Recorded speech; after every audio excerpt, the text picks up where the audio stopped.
श्री स्वामी समर्थ मंडळी.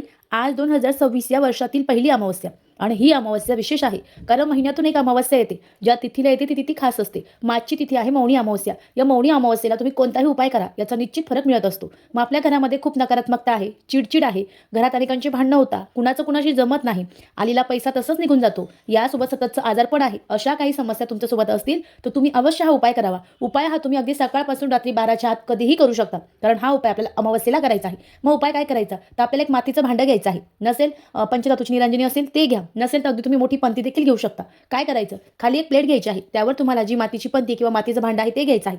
तुमच्याकडे शेणाची गौरी असेल अतिशय उत्तम, नसेल तर तुम्हाला भीमसेनी कापडाचे तुकडे घ्यायचे आहे. त्यासोबत 5 अखंड लवंग घ्यायचे आहे, 2 वेलची घ्यायची आहे, 1 तमालपत्र घ्यायचं आहे आणि 1 काळा मिरा घ्यायचा आहे. आणि त्यावर तुम्हाला थोडंसं तूप टाकायचं आहे शुद्ध गाईचं, आणि त्यावरती जे भीमसेनी कापूर आहे तो टाकायचा आहे. भीमसेनी कापूर हा अतिशय महत्त्वाचा आहे, याने सुद्धा आपल्या घरातील 100% नकारात्मकता निघून जाते.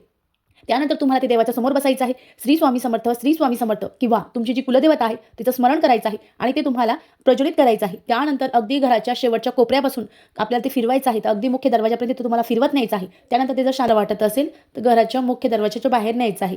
याने तुमच्या घरातील किती कटकट असू द्या, दुःख असू द्या, दारिद्र्य असू द्या, 100% जळून खाक होणार आहे. अतिशय साधा पण अतिशय प्रभावी उपाय आहे.